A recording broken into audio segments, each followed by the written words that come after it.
Assalamualaikum warahmatullahi wabarakatuh. Perkenalkan, saya Syifa Septining Tias dengan nomor induk mahasiswa 19010252248.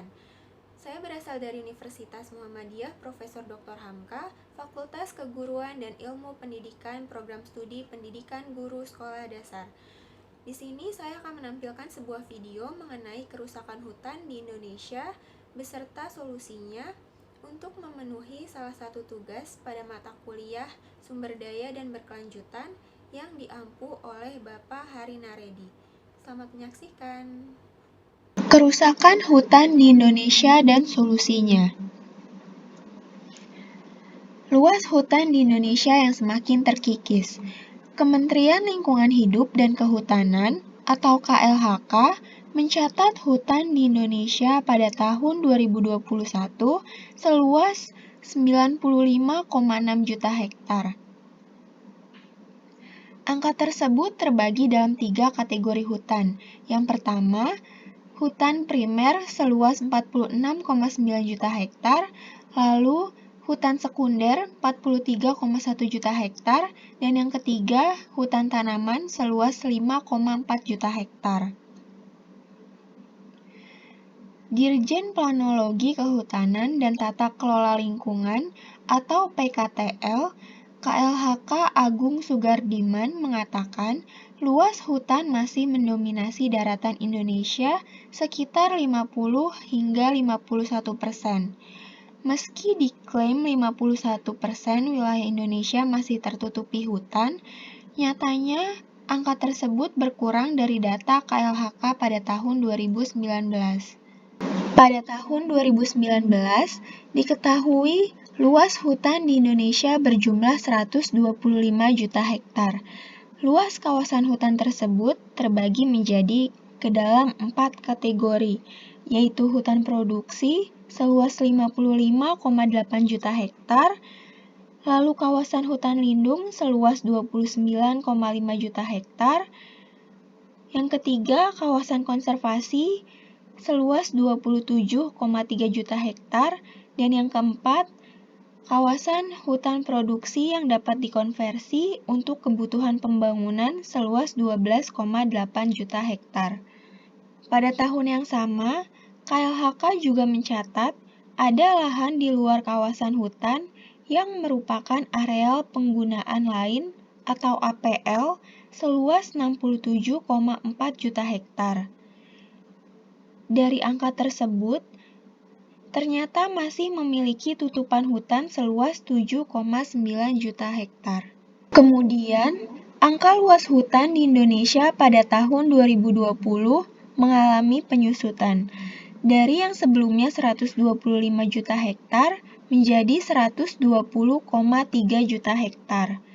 Menurut data KLHK, dalam The State of Indonesia's Forest tahun 2020, luasan hutan itu terdiri dari 22,9 juta hektar hutan konservasi, 29,6 juta hektar hutan lindung, 56 juta hektar hutan produksi, dan 12,8 juta hektar hutan produksi yang dapat dikonversi. Sementara itu, luas tutupan hutan pada lahan juga berkurang. APL pada tahun 2020 seluas 67,5 juta hektar, dan lahan yang masih memiliki tutupan hutan di APL berkurang menjadi 6,4 juta hektar. Kebakaran hutan dan lahan di kawasan konservasi. Berdasarkan data Kementerian Lingkungan Hidup dan Kehutanan atau KLHK, luas kebakaran hutan dan lahan Indonesia di kawasan konservasi mencapai 38.665 hektar pada tahun 2021. Jumlah tersebut bertambah 76% dari 21.968 hektar pada tahun 2020. Luas kebakaran hutan dan lahan di wilayah konservasi pada tahun 2021 jauh lebih sedikit dibandingkan pada tahun 2015. Pada saat itu, Kebakaran hutan dan lahan di wilayah konservasi mencapai 459.278 hektar. Kebakaran hutan dan lahan di wilayah konservasi mengalami penurunan 2 tahun berturut-turut menjadi 35.994 hektar pada tahun 2017. 2 tahun berikutnya, kebakaran hutan dan lahan mengalami peningkatan menjadi 227.666 hektar pada tahun 2019 dan kembali turun pada tahun 2020.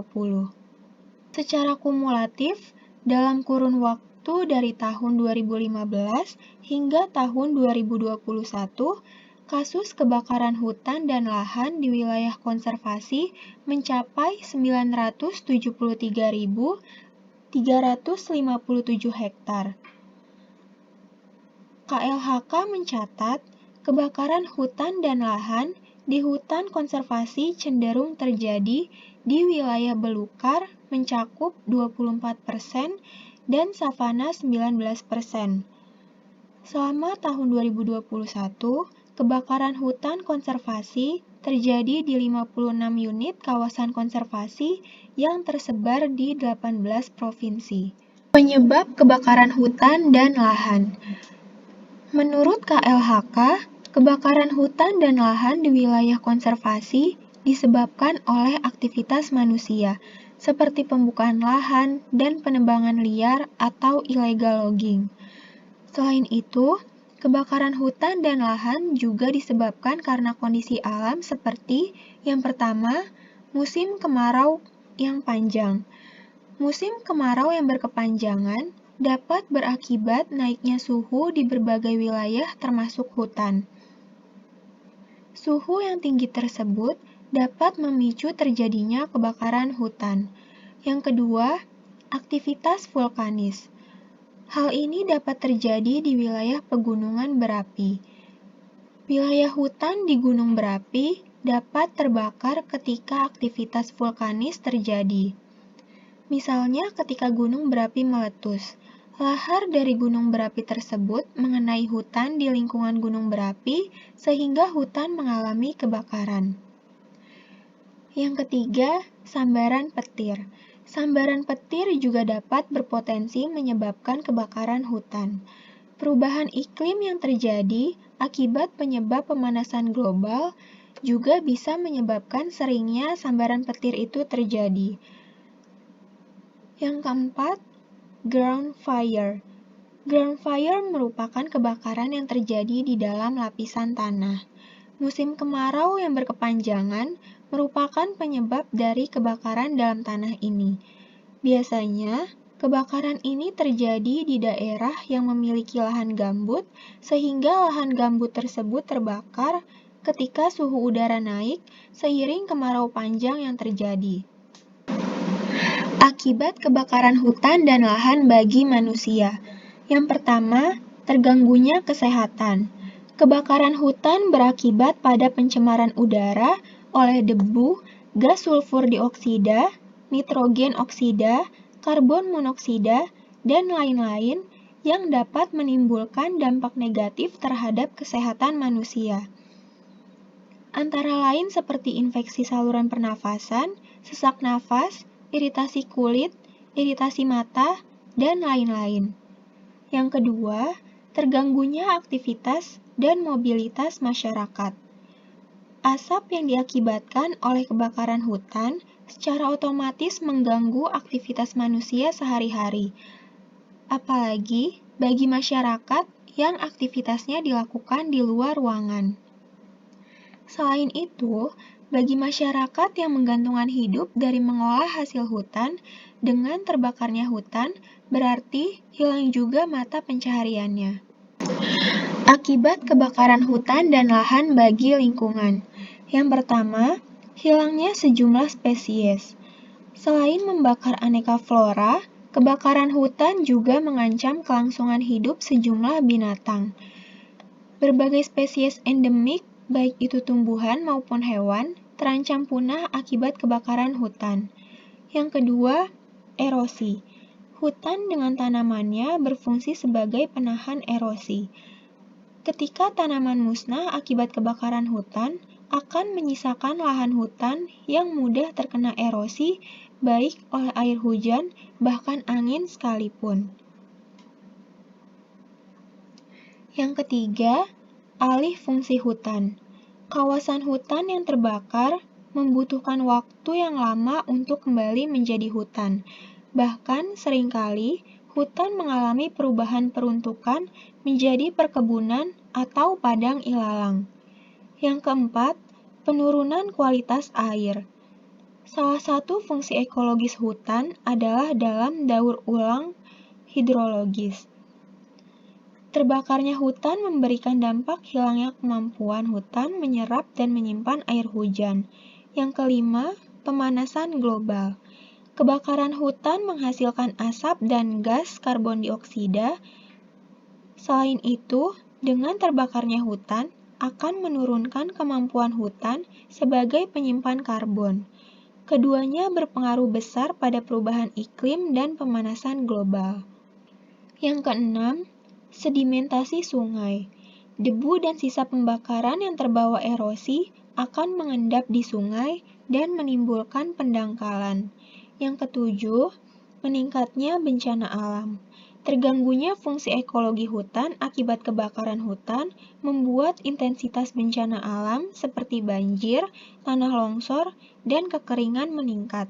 Selanjutnya, dampak terhadap hubungan antar negara. Asap hasil kebakaran hutan menjadi masalah serius bukan hanya di daerah sekitar hutan saja. Asap yang terbawa angin hingga ke daerah lain bahkan mencapai berbagai negara tetangga seperti Singapura, Malaysia, dan Brunei Darussalam. Selanjutnya, dampak terhadap perhubungan dan pariwisata. Kebakaran hutan berdampak pada pariwisata, baik secara langsung maupun tidak langsung. Dampaknya seperti ditutupnya objek wisata hutan dan berbagai sarana pendukungnya. Terganggunya transportasi, terutama transportasi udara. Semua itu berakibat pada penurunan tingkat wisatawan secara nasional. Solusi kebakaran hutan. Yang pertama, memperhatikan wilayah hutan dengan titik api yang cukup tinggi yang dapat memicu terjadinya kebakaran hutan. Wilayah titik api ini harus diperhatikan ketika kemarau panjang terjadi. Yang kedua, tidak membuka lahan atau perkebunan dengan cara membakar hutan. Yang ketiga, tidak membuang puntung rokok sembarangan di hutan. Yang keempat, tidak meninggalkan api unggun di dalam hutan. Api unggun harus dipadamkan terlebih dahulu jika ingin meninggalkan hutan. Yang kelima, melakukan patroli hutan secara berkala untuk mengecek kondisi hutan. Yang keenam, melakukan pemotretan citra secara berkala, terutama di wilayah dengan titik api yang tinggi. Yang ketujuh, menyediakan mobil pemadam kebakaran yang siap untuk digunakan. Selanjutnya, apabila terjadi kebakaran hutan berskala kecil, maka lakukan penyemprotan secara langsung ke daerah yang terbakar. Jika kebakaran terjadi dalam skala besar, maka lakukan penyemprotan air dari udara menggunakan helikopter dan juga membuat hujan buatan. Selanjutnya, membuat peraturan dan memberi sanksi hukum bagi pelanggar yang terlibat dalam kebakaran hutan atau lahan. Lalu melakukan reboisasi massal untuk menjaga keseimbangan hutan agar tetap lestari. Dan yang terakhir, melakukan pengolahan tanah agar menjadi gembur dan subur serta dapat difungsikan kembali. Cukup sekian video yang dapat saya sampaikan. Apabila masih banyak kekurangan dalam menyampaikan informasi di dalam video, mohon dimaafkan. Terima kasih telah menonton.